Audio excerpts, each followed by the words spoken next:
Bom dia. Nossa lição é o terceiro ponto. Nós daremos continuidade à importância do jejum na vida dos discípulos de Cristo. Ponto 3. Relato de pessoas que jejuaram. Deus não decretou o jejum como algo obrigatório, mas muitos dos seus filhos jejuavam voluntariamente. Moisés, Davi, Josafá, Esdra, Neemias, Esté, Daniel e o próprio Jesus. Veremos neste tópico as lições que podemos extrair dos relatos de jejum de Esté, Josafá e Daniel. Esté enfrentou o desafio com jejum. Vimos na atitude de Esté que jejuar é mais do que se abster de alimento, é um propósito espiritual profundo na busca por intervenção divina.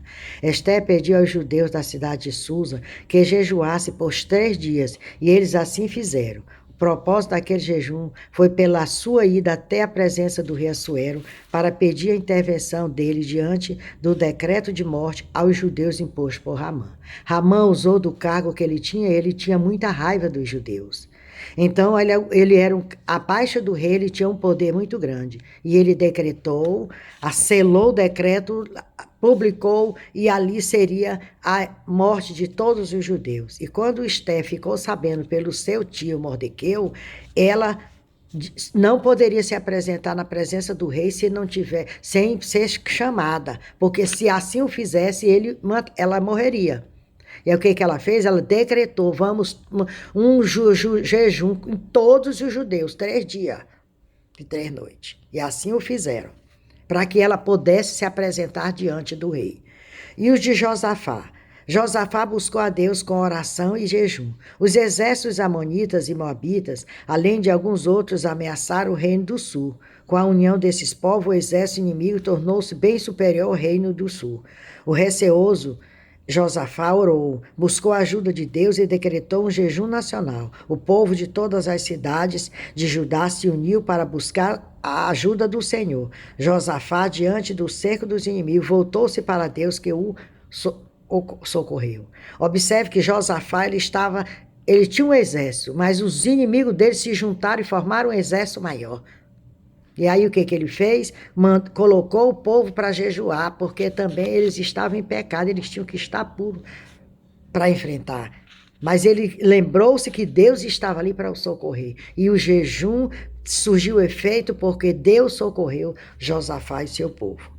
Daniel jejuou por amor à sua nação. Daniel meditava nos escritos do profeta Jeremias, que dizia que Jerusalém teria que ficar em ruínas durante 70 anos.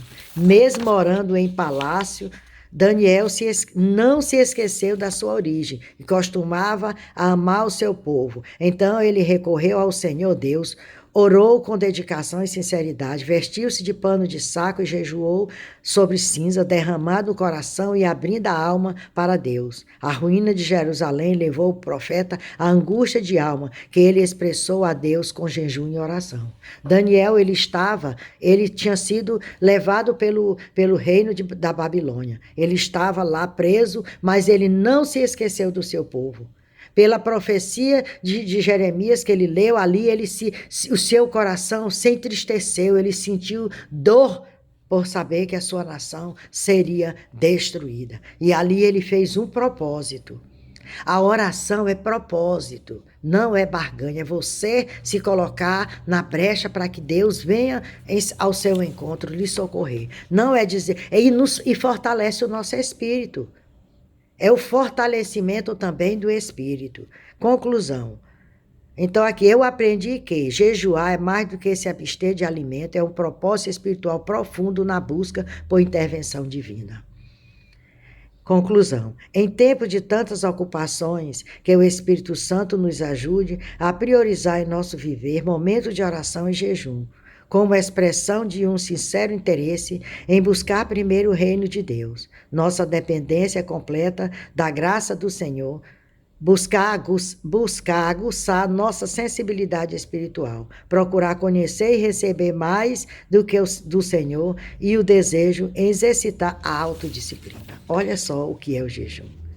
O jejum, ele fortalecemos o espírito para que ele prevaleça sobre as coisas da carne. Essa prática nos ajuda a dizer não para os desejos e anseios humanos e nos ajuda a priorizar os valores eternos. Esse é o objetivo do jejum nas nossas vidas. Não esqueça que quando jejuarmos, temos que lavar o rosto, meditar na palavra, a oração, para que ninguém veja que estamos jejuando. Só Deus. O jejum é entre eu e Deus, é entre nós e Deus.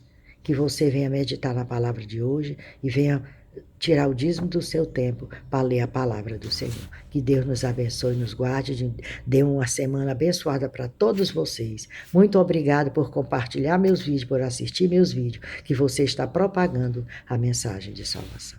Me siga lá no YouTube, Raimunda Nunes, Mensagem de Salvação.